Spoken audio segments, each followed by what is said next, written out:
Toowoomba, Australia, the challenger, and WBO interim world champion, Michael Katsidis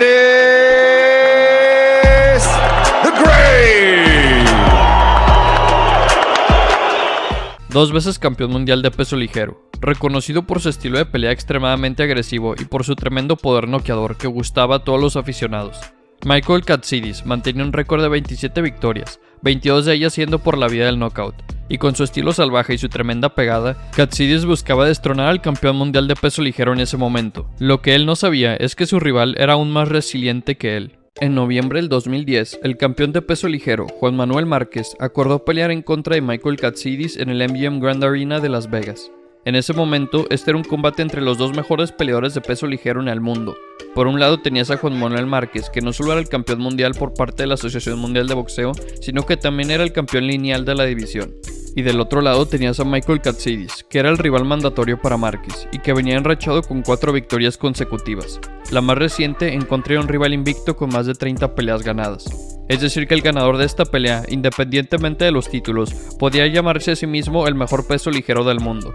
Katsidis y Márquez eran unos guerreros de sangre y agallas, que pelearon hasta que ya no pudieran mover un músculo. Ambos habían demostrado esto una y otra vez. Katsidis era un peleador directo que vivía de la agresión, mientras que Márquez era un contragolpeador que disfrutaba pelear en contra de rivales agresivos.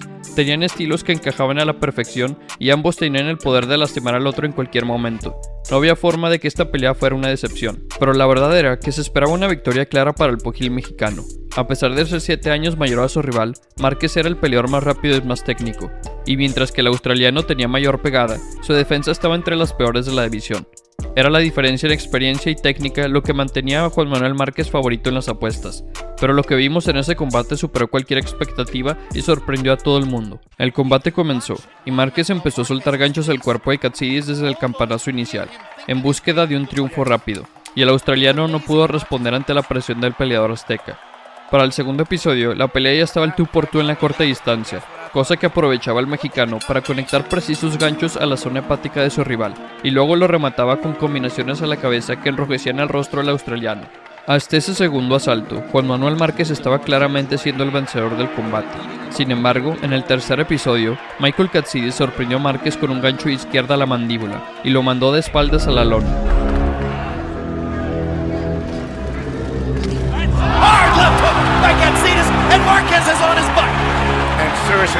Tremendous shot! The biggest punch Marquez has taken since he fought against Pacquiao. And Katsidis is going to be hard to hold off. Michael Katsidis is thinking of his lost brother. 2 minutes left in this round. He's fighting for 2. Just as he told us. What an opportunity. Remember that Marquez survived those 4 knockdowns by Pacquiao. Katsidis caught him with a left hook again. Marquez momentarily wobbled. There's a right cross for Márquez se reincorporó antes de la cuenta de protección del referí. El australiano no lo pudo rematar tras una rápida recuperación del mexicano. Sin embargo, ese knockdown fue una sorpresa para todos. Todos sabían que sería una pelea aguerrida y de muchos golpes, pero nadie realmente pensaba que Márquez, siendo el favorito en las apuestas debido a su superioridad en experiencia, pudiese ser noqueado por Katsidis, cuando el mexicano ya se había enfrentado a rivales de élite como Manny Pacquiao y Floyd Mayweather Jr. Pero la pelea continuaba, y de a ratos se tornaba gris para el mexicano. En el cuarto giro, Katsidis siguió presionando en corto, conectando sus combinaciones a la cabeza de Márquez, quien respondió con ganchos al hígado que detuvieron al impetuoso australiano. El australiano no paraba de ir hacia adelante, conectando buenos golpes a la cabeza de Márquez, pero el dinamita no se daba por vencido, y por fin el quinto round fue un round que Márquez dominó de principio a fin, con ganchos de hígado y uppercuts que detuvieron la agresividad de Katsidis, quien mostraba una gran condición física al soportar el castigo a las zonas blandas. Y en el sexto asalto vimos los intercambios de golpes más salvajes de la pelea, sacando la peor parte Katsidis con inflamaciones en ambos pómulos y una cortada en la ceja izquierda. Smother Marquez.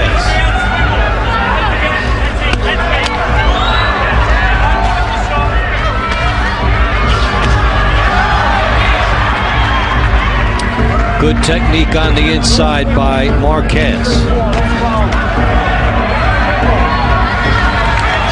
As these guys work, and it's been a beauty. Juan Manuel Marquez and Michael Katsidis.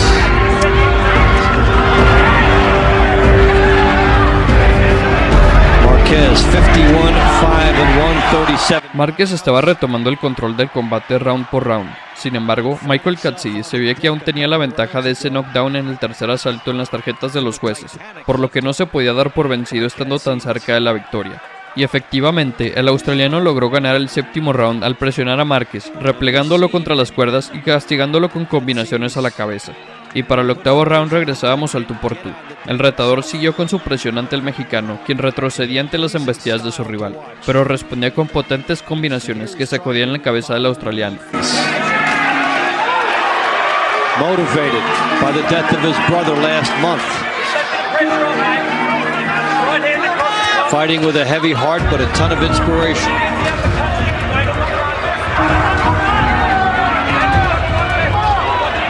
Michael Katsidis has done everything he could possibly do for 8 rounds against one of the greatest fighters in modern history.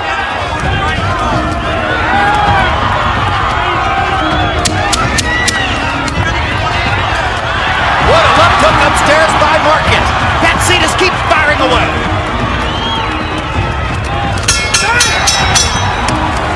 Major League stuff. El desenlace del combate fue en el noveno round, cuando Márquez desmadejó a Katsidis al conectarlo con un uppercut de derecha.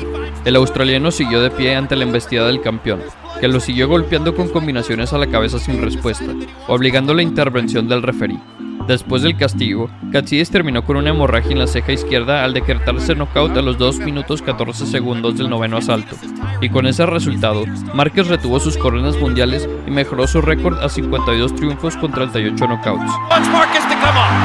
He's looking to finish. Watch the combinations flow. He knows how to bring those shots up to the belt to the guys trying to clinch. You're watching one of the greatest combination punchers ever to function in the sport. Roger punches from so many different angles where the Cedars can't even see him. And Good Kenny call, Bayless great stops the call, fight. great call. What a Fight trick. Kenny Bayless. That wasn't a show of disrespect to Katsidis. That was a show of respect by Bayless. He was saying, you fought this well, you don't deserve to take any unnecessary... The winner by TKO victory and still Ring Magazine WBA WBO lightweight champion of the world, on my way, Dinamita Marquez. Introducing, in the blue corner, the former featherweight champ and now rated number 1 in the world, fighting out of Alhambra, California, weighing 126 pounds, Danny Little Red Lopez. Campeón mundial de peso pluma, miembro del Salón de la Fama del Boxeo, nombrado uno de los peleadores con mayor pegada en la historia. Danny López, también conocido por su apodo Little Red o Coloradito en español, era un peleador amado por todos los aficionados, ya que sus peleas eran garantía de un espectáculo repleto de emociones intensas. López estaba en la cima del mundo con 42 victorias a su nombre, 39 de ellas por la vía del knockout, pero llegó el día donde se topó contra un rival desconocido, que terminó por sorprenderlo. El 2 de febrero de 1980, el jovencito mexicano de apenas 21 años de edad, Salvador Sánchez, obtuvo la oportunidad de enfrentarse al en ese entonces gran campeón de peso pluma Danny López. Daniel Coloradito López había ganado el campeonato mundial en 1976 y nadie había sido capaz de arrebatarle el título. López era un boxeador respetuoso y sencillo, un noqueador que se dedicaba a conectar derechazos aceptando siempre el intercambio en medio del ring. López venía de una racha de victorias impresionante, y no victorias sobre rivales cualquiera. Danny López estaba noqueando a nombres importantes constantemente, incluyendo a la leyenda del boxeo mexicano Rubén Púas Olivares, quien fue noqueado en apenas 7 rounds por el de sangre india. Antes de enfrentarse a Sánchez, López ya había defendido su campeonato 8 veces. Estaba en camino a convertirse en uno de los boxeadores más populares de los Estados Unidos, ya que sus combates aparecían regularmente en la televisión. Es decir que López era de los peleadores más populares en el continente americano. Y cuando se firmó una pelea entre el campeón mundial y un jovencito que nadie conocía, no fue extraño que todos esperaran que el Coloradito consiguiera su 9ª defensa en contra del desconocido mexicano. Esta pelea sería el primer gran reto para el joven Salvador Sánchez, mientras que se pensaba que sería solo una defensa más para Danny López. El combate comenzó, y rápidamente nos dimos cuenta de que las cosas se le podrían complicar al campeón del mundo. Todos esperaban ver otro knockout por parte del Coloradito, pero las cosas no estaban saliendo según lo planeado. Pocos al norte de la frontera lo sabían en ese momento, pero Salvador Sánchez no era solo otro contendiente. Era un talentoso contragolpeador. Sánchez tuvo paciencia y madurez más allá de sus años, junto con sus manos rápidas y una barbilla sólida como una roca. Desde el segundo round de la pelea, parecía ya que esta sería una tarde larga y dolorosa para el coloradito, ya que el retador conectaba con demasiada frecuencia golpes de poder perjudiciales, especialmente el recto de derecha con el que contraatacaba Sánchez. Los fanáticos de López esperaban con ansia su regreso en la contienda, pero esto no estaba sucediendo. A partir del cuarto round se veía que el ojo izquierdo del coloradito se estaba hinchando, y en el round número 6 un mal corte se había abierto por la derecha de su rostro.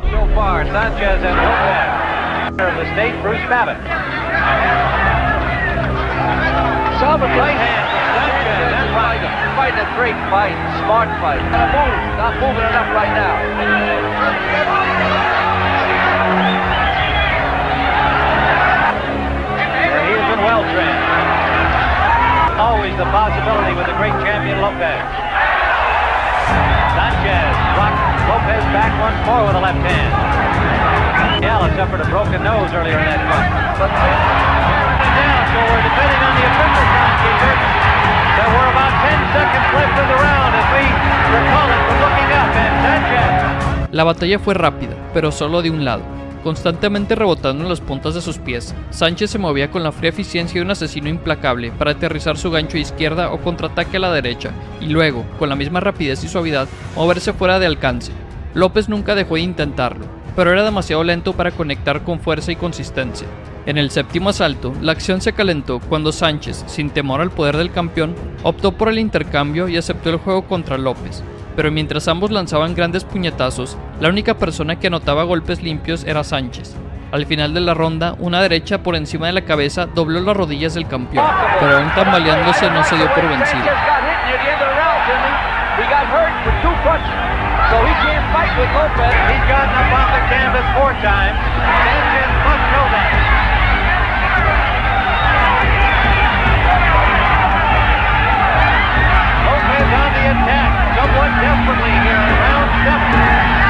Salvador Sanchez is cut over the left eye. Blood is streaming from a cut in the corner. Sanchez is laid down. Right hand from Sanchez. He's hit them with a great right hand counter. He's catching the right hand with the glove. Counter with no right hand. Less than 30 seconds remaining in the combination. Vimos más de lo mismo en el round número 8 y 9. Dani López no se daba por vencido, pero simplemente no lograba lastimar al retador. La gran cantidad de golpes limpios que estaba recibiendo tenían que ser alarmantes para sus aficionados y su esquina, pero aún así todos sabían que no había renunciado el orgulloso campeón, y todos sabían que de un golpe el coloradito podría cambiar completamente el curso del combate. La única esperanza de Dani era que Sánchez pudiera cansarse. Sin embargo, a pesar del rápido ritmo, el mexicano parecía tan fuerte en la ronda 12 como lo había hecho en la primera. Estaba lastimando a López, ahora en casi todos los intercambios, pero el coloradito nunca dejó de tratar de encontrar el único gran golpe que podría darle la vuelta. Finalmente, en el round número 13, Sánchez le estaba conectando absolutamente todos los golpes que tiraba a un Dani López que no se iba al suelo de puro milagro. Era impresionante ver cómo el coloradito nunca se dio por vencido aun cuando no podía hacer más que recibir golpes. Sin embargo, el castigo estaba siendo demasiado, por lo que el árbitro decidió que López debía ser salvado de su propio valor, y terminó por parar la contienda por la vía del knockout técnico. Y de esa manera, Salvador Sánchez, a sus 21 años de edad, se coronó campeón mundial y sorprendió al mundo entero. Solid right hand from Sanchez. He's now teeing off on that right hand lead hand. That line, the left eye, you can't see the right hand coming actually. Good point, and he just took another one and we had a good look at it. Can't see it coming. That eye nearly closed, Danny Lopez's left eye. He's got trouble looking for that eye. This kid's smart enough to take advantage of it. He is hurt. He is hurt. Sanchez, where the game stop? The referee's going to stop it, that's it. There is a new featherweight world champion, WBC version, Salvador Sanchez from Mexico City, as referee Valdemar Smith has stopped the fight in the 13th round after a hard right hand staggered Lopez, followed up with a flurry by Sanchez. And now the new WBO Junior Featherweight World Champion, Royal Storm, Isaac Dogbe. campeón mundial de peso supergallo, reconocido por su estilo de pelea extremadamente depurado que gustaba a todos los aficionados y por su tremendo poder noqueador. Su familia afirma que existía una profecía que dictaminaba que él se convertiría en campeón mundial. Afirmaban que su destino era convertirse en uno de los peleadores más grandes de la historia. Isaac Dogboe mantenía un impresionante récord invicto de 20 peleas, 20 victorias, 15 de ellas por la vía del knockout. Y con su orgullo proveniente de un guerrero de las tierras africanas, Dogboe pensaba en defender su título de campeón mundial por muchos años más. Lo que él no sabía es que había un peleador que planeaba terminar con su reinado. En diciembre del 2018, el peleador mexicano Emmanuel Navarrete, también conocido por su apodo, El Vaquero, se cruzó con la oportunidad más importante de su carrera: pelear por un campeonato mundial en contra del monstruoso Isaac Dogboe. El Vaquero contaba con un récord profesional bastante admirable de 25 victorias y solamente una derrota. Sin embargo, eran pocas las personas que le daban posibilidades al mexicano de ganar la pelea. Navarrete nunca había peleado contra un rival de clase mundial, no había enfrentado a ningún campeón del mundo, mientras que el monstruoso Isaac Dogboe ya había dejado muy en claro que él era el rey en su división. En tan solo un año, Isaac Dogboe logró ganar su campeonato mundial, noqueando al en ese entonces invicto Diego Magdaleno, para luego noquear al experimentado Hidenori Otake en el primer round de su pelea. Es decir, el campeón ya había probado su valía y había sorprendido al mundo en más de una ocasión, mientras que el peleador mexicano apenas haría su debut en las grandes ligas del boxeo con este combate. Por eso es que el campeón era el amplio favorito en las apuestas, y nadie siquiera se podía imaginar un resultado que no fuese favorable para el peleador africano. Tan confiado estaba incluso el mismo Dogboe que se dio la libertad de decir que Navarrete se convertiría en su cuarto knockout del año. 3 knockouts out of 3 fights, and this is going to be the 4th knockout out of 4 fights in 2018, and it's always been a blessing. And we step onto the stage, you see the whole team, the whole band, everybody screaming, no, no, no, no, no, no, no. Desde el primer campanazo, Navarrete intentó aprovechar su ventaja en estatura y alcance ante el ganés, quien concentró en el primer asalto su habilidad de contragolpeo al atacar los planos bajos del mexicano, quien en el segundo asalto lastimó al campeón con golpes al cuerpo y comenzó a sacar ventaja de su alcance, manteniendo a Dogboe en la huida y conectando combinaciones que arremesaron al titular. El retador volvió a lastimar a Dogboe con su izquierda en el tercer round, luego de que el campeón comenzara el asalto más agresivo, recibiendo izquierdas al cuerpo que lo llevaron a ser más cauteloso. Dogboe estaba recibiendo mucho castigo, sin embargo, como buen campeón, no se podía dar por vencido tan fácilmente, y a partir del cuarto episodio salió un poco más agresivo, buscando cortar la ventaja en alcance de Navarrete, quien bajó algo su intensidad. Pero la mano izquierda de Navarrete volvió a afectar a Dogboe en el quinto asalto, manteniendo la distancia y evitando el punteo adicional. Navarrete continuó su ataque sobre Dogboe con su izquierda, que finalmente hinchó el ojo del ganés en el sexto asalto del combate. Una vez más, en el séptimo round, vimos mayor agresividad por parte del campeón, quien buscó más ataques en los planos bajos y logró anotar combinaciones al rostro del mexicano, quien pareció tomar el asalto para recuperarse. Dogboe remontó en el octavo con mejores combinaciones ante un aparente cansado Navarrete. En el noveno asalto, el mexicano recibió un pequeño susto, ya que visitó la lona por un momento, pero por suerte para él, el referí dictaminó la caída como un resbalón. Sin embargo, el vaquero comenzó a mostrar señales de que tenía una lesión en la mano derecha, lo que parecía haber estado afectando su agresividad en los 2 rounds pasados. And Pedro Morán, I asked him, what did you tell him he has to do with that right hand hurt? Throw! Knockdown, score. Slip. Nope, slip. Pero así como el campeón no se daba por vencido, el retador mexicano tampoco, y Navarrete le intentó regresar el favor. Una izquierda del vaquero llevó a Dogboe a la lona en el 10º asalto, pero al igual que la anterior, esta caída también fue determinada como un resbalón debido a la humedad en la lona. El mexicano, sin embargo, volvió a lastimar a Dogboe, quien aparentaba necesitar un derribo o knockout para retener su título. But he's bagging out right now. He's putting himself in a hard situation. Oh! Plunging left hand, and in that red corner, Dogboe slips down. That is one of the issues. Los rounds finales correspondieron al peleador mexicano, quien continuó peleando hacia el frente ante el más pequeño Dogboe, que no pudo contrarrestar el ataque del retador y terminó por reflejar su desesperación cuando intentó terminar la pelea por nocaut en los segundos finales del combate, sabiendo que si no lo lograba perdería su campeonato. Y de esta manera, después de 12 asaltos de pura guerra, Emmanuel el Vaquero Navarrete se coronó campeón del mundo por la vía de decisión unánime, una de las victorias menos esperadas y más sorpresivas del año. Off balance, thrown down, a push and a slip.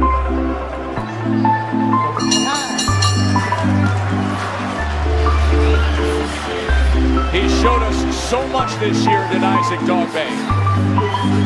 But on this night, and the new WBO Junior Featherweight Champion of the world, Emmanuel Vaquero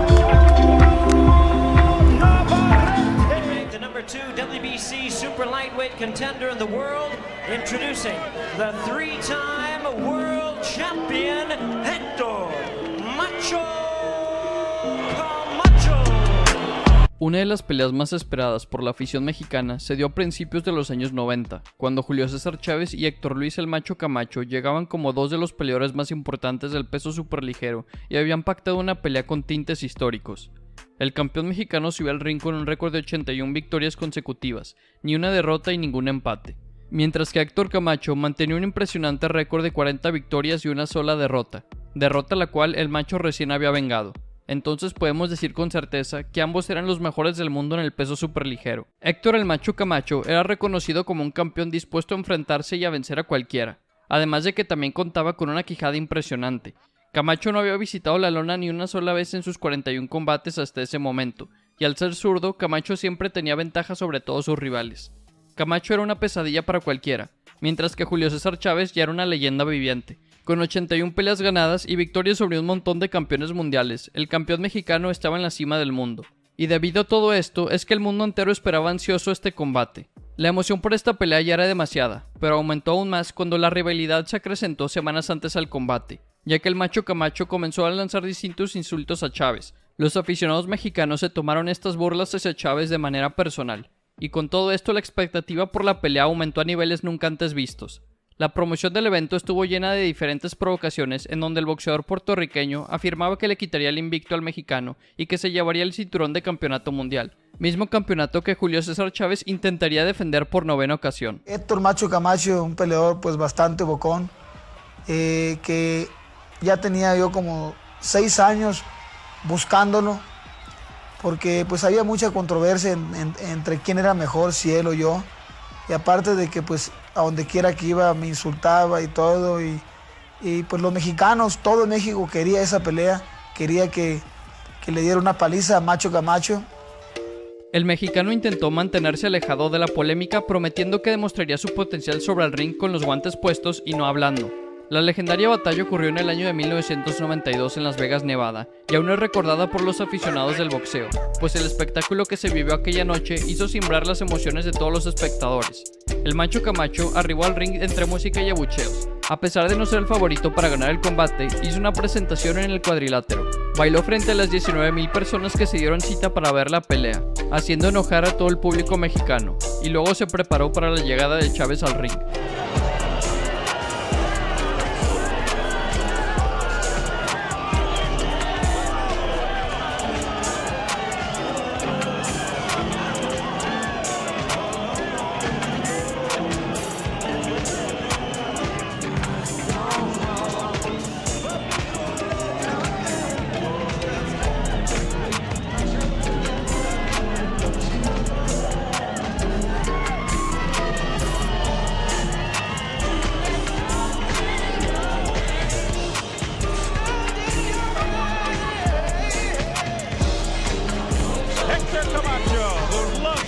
incite the crowd, thrives on the booing, the outlandish outfit, the showboating.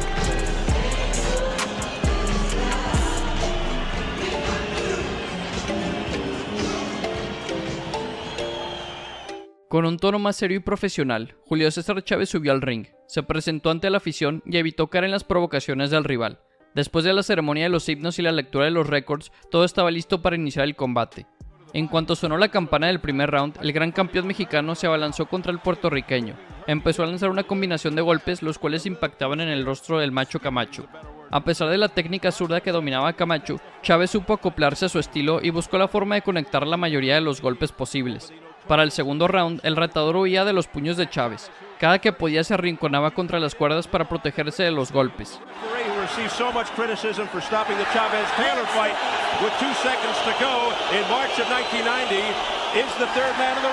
I find it amazing. Right now, he's got problems with Chavez chasing him pillar to post. Yes. He is holding on. He is holding on inside very, very tight.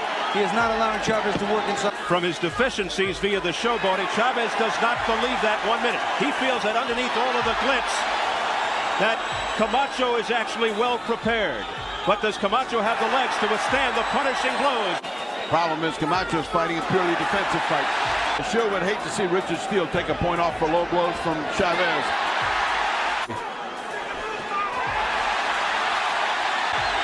What a workman is Chavez. Oh, he landed with the right. What a snappy right hand, a straight right by Julio Cesar Chavez that backs up Camacho into his own corner. Fueron transcurriendo los rounds y la fortaleza del púgil de Puerto Rico fue sucumbiendo. Sin embargo, el knockout que tanto buscaba Chavez no llegaba. El rostro de Chavez no se fue limpio tampoco, pues también recibió diferentes combinaciones impulsadas por su rival. Cada golpe conectado entre los peleadores acrecentó la emoción del público que estuvo al pendiente de cada round. Los últimos asaltos fueron una batalla de golpes. El macho no se dejó vencer tan fácilmente, y cuando parecía que caería a la lona, se reponía de los golpes y volteaba el ataque en contra del mexicano. Entre las tribunas empezó a sonar el nombre de Chavez. El público aclamaba al sinaloense para que éste cerrara fuerte la pelea. Al final de los 12 asaltos, los jueces tuvieron que decidir al vencedor del encuentro, con las tarjetas de los jueces siendo de 119 a 110, 120 a 107 y 117 a 110, Julio César Chávez se llevó la victoria por decisión unánime y derrotó al puertorriqueño. Julio Cesar Chavez, again, to our knowledge, has never been on the canvas. And Camacho nearly went down, the rope saved him. Crowd was ready to erupt had Camacho hit the deck. Whether it would have been a slip. It's like he'd feel bad if he left before punching to the body. I mean, he just never quits unless he's got that left hand in the body.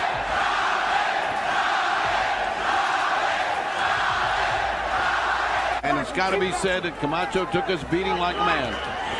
He didn't back up. He tried to come on, and he's just been outfought. You cannot question the courage of Camacho. I don't think there's a fighter that's ever fought him that hasn't looked in the mirror for the rest of their life and remembered him very well. Yeah, very well.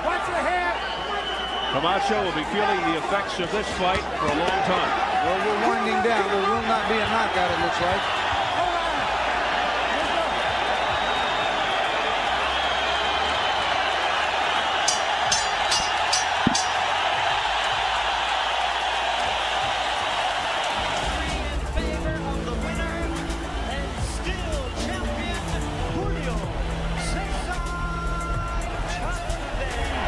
The undefeated WBO IBF Featherweight Champion of the World, your Prince, Naseem Hamed. Campeón indiscutido de peso pluma, con un impresionante récord de 36 victorias y 31 knockouts, un actual Salón de la Fama y un peleador reconocido como uno de los mejores en la historia de Inglaterra. Una superestrella, un showman, reconocido por su gran pegada, su estilo de pelea poco común, su habilidad para llamar la atención y su facilidad de palabra para calentar cualquier pelea.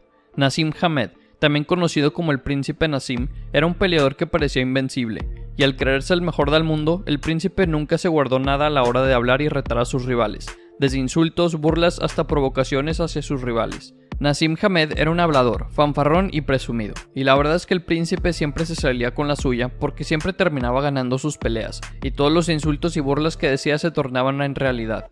Sin embargo, por fin llegó el día en el que todas las palabras que salieron de su boca le llegaron a costar muy caro. El príncipe Naseem Hamed era claramente un prodigio. A pesar de tener un estilo de pelea tan alejado de la técnica que se acostumbraba a ver en todos los otros boxeadores, Hamed sí había encontrado la manera de sobresalir y vencer a cualquier rival que le pusieran enfrente. Hamed estaba encaminado al Salón de la Fama y posiblemente a ser el mejor peleador inglés de la historia. Hamed fue uno de los pocos boxeadores en la historia que logró conseguir todos los campeonatos de su división, es decir que logró ser campeón indiscutido del peso pluma, títulos que llegó a defender en 15 ocasiones. Les diría que el tanto ganar aumentó la confianza del príncipe, y que por eso comenzó su tendencia a hablar de más, pero la verdad creo que Naseem Hamed ya era así desde antes de debutar profesionalmente.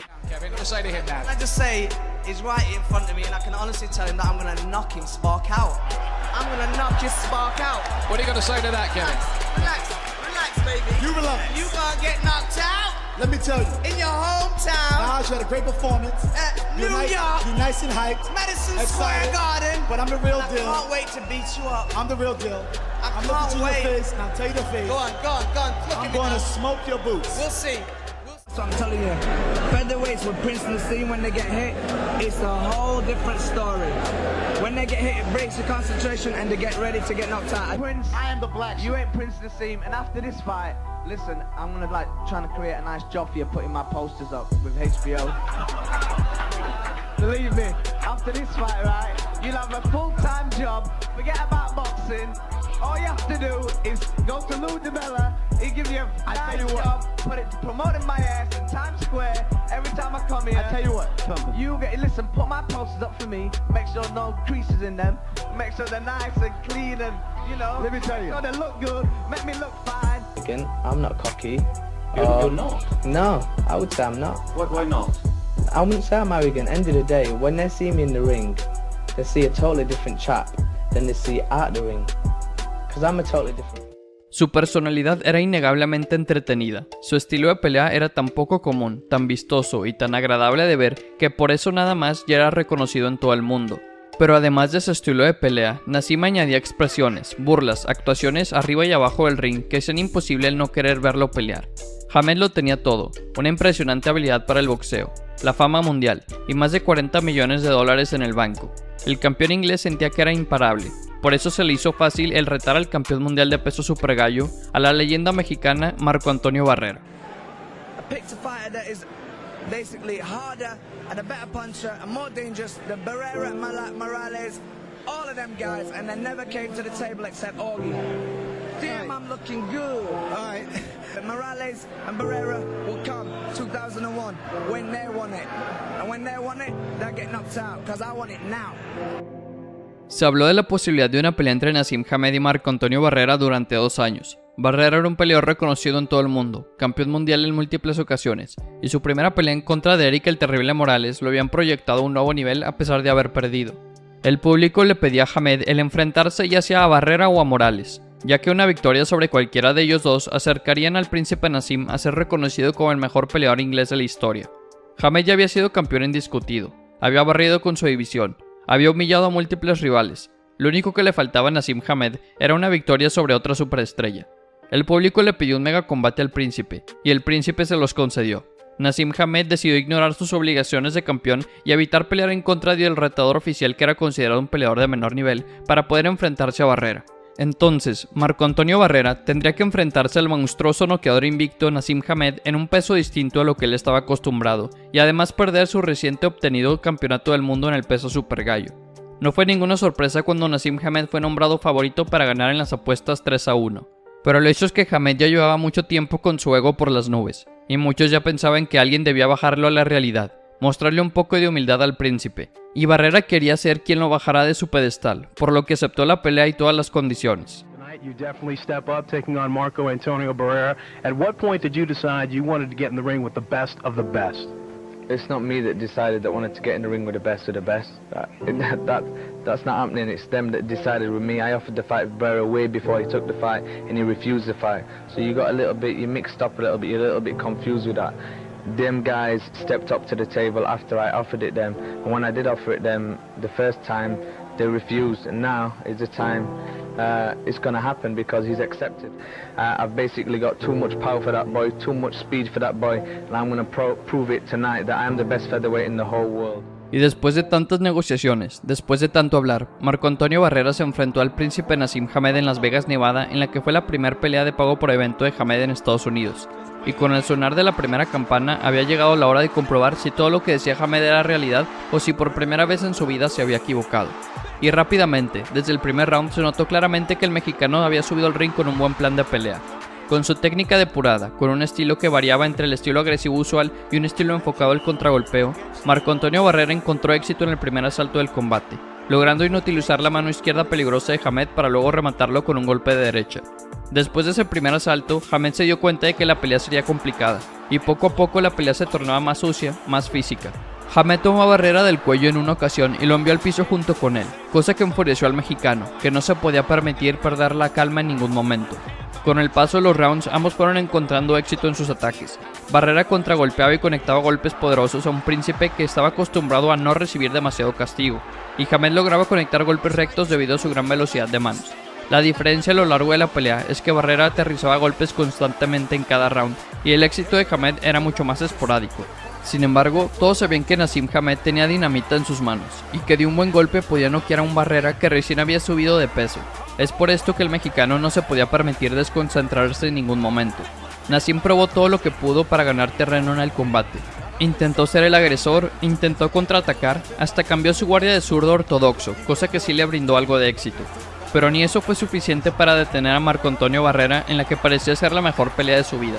En el último round, Barrera le devolvió el favor a Hamed y lo tomó igual que como Hamed lo había tomado al inicio del combate. Pero en vez de enviarlo al suelo, Barrera lo empujó y lo estrelló en contra de la esquina, por lo que el referí le quitó un punto en las tarjetas de los jueces. Pero aún con esa deducción de puntos, los 3 jueces le otorgaron la victoria al campeón mexicano, y por ende le dieron su primer derrota al príncipe Naseem Hamed.